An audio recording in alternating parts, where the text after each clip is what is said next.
I know that time is of the essence in passing and processing these bills, so in that spirit I flag that I won't be using my full time for those who are preparing to come next. The most important and fundamental factor in conflict is the will to fight. And that is because war and conflict is fundamentally a human endeavour. And humans are not computers and robots. We have emotions. We are part of groups and tribes and families and units and formations and divisions and nations. And in that aspect, the will to fight is so fundamental because if done properly and executed properly, it means, hopefully, we don't actually have to fight. And that's at the heart of AUKUS. AUKUS isn't preparing this nation for an actual conflict. It is designed to prevent conflict. It is designed to get inside the heads of potential foes when they are doing a war game and they will say, not today, not today. But as technology evolves, that question of not today, and I understand, keep going, that question of not today, it was one that has to continuously be asked. And one of the reasons it has to continuously be asked is because technology evolves. And AUKUS is a huge multi-generational nation-building task in advancing our technology and equipment.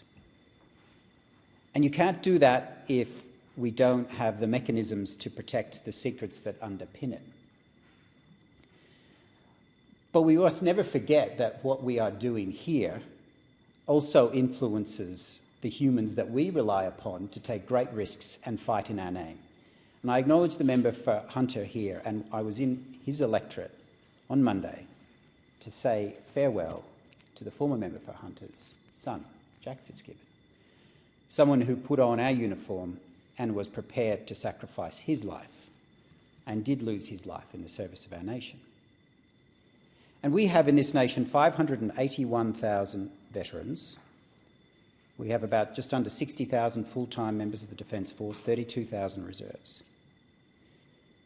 And the SAMS part of this bill puts an anvil over their head that says if you don't comply with certain requirements, you go from being a hero to a criminal. And that's an important but a really serious thing that we should acknowledge. The headline offence in the SAMS is 20 years in prison. 20 years. So what we're doing here is important, but we should do so conscious of the regime that we are imposing on ADF members who are serving now and going forward. I hope we'll never see a prosecution here, ever. I hope we never see one. But on many other occasions, in many other legislative instruments, particularly in the criminal law, we might all furiously agree on what's intended to be captured here, but there will be a future department and a future director of public prosecutions and a future AFP that will have to actually apply what we're passing here. And for that reason, I was given comfort that this doesn't appear to be an offence that is of absolute liability.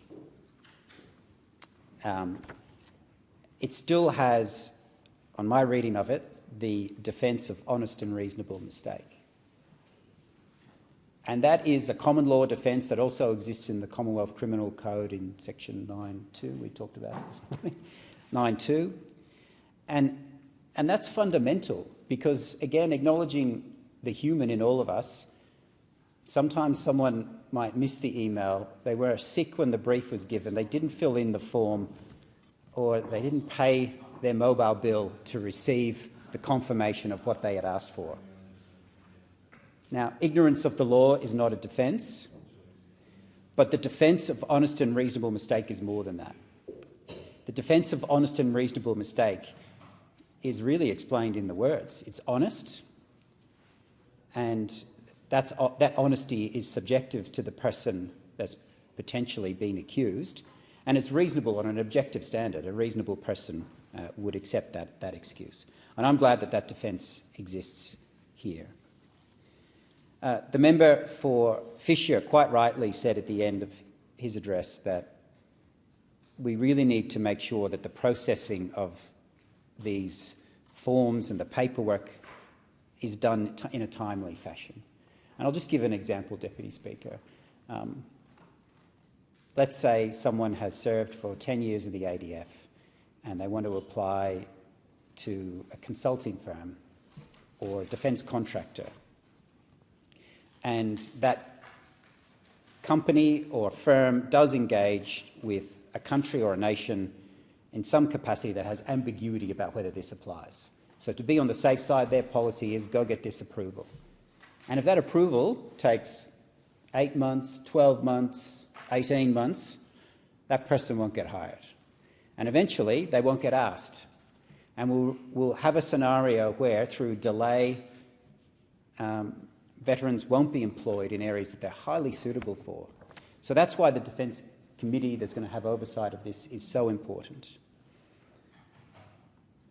I thank the PJCIS and the corresponding Defence Committee for the work that you do. I know there's a lot of work put on you and your committee. I thank those who have cooperated to push this forward. I'm grateful that the defence of honest and reasonable mistake is there. I think that's important. And I urge, as the member for Fisher did, the future Defence Committee's oversight of the implementation of this scheme. Our 581,000 veterans are heroes. Anyone who signs up to be a member risks having their family stand next to their coffin, as the Fitzgibbons did on Monday, and for that we owe them an enormous debt of gratitude. To then say some of them will become criminals at an offence that's 20 years, we better be sure that that's right. Better be sure. So I commend the bill and thank you.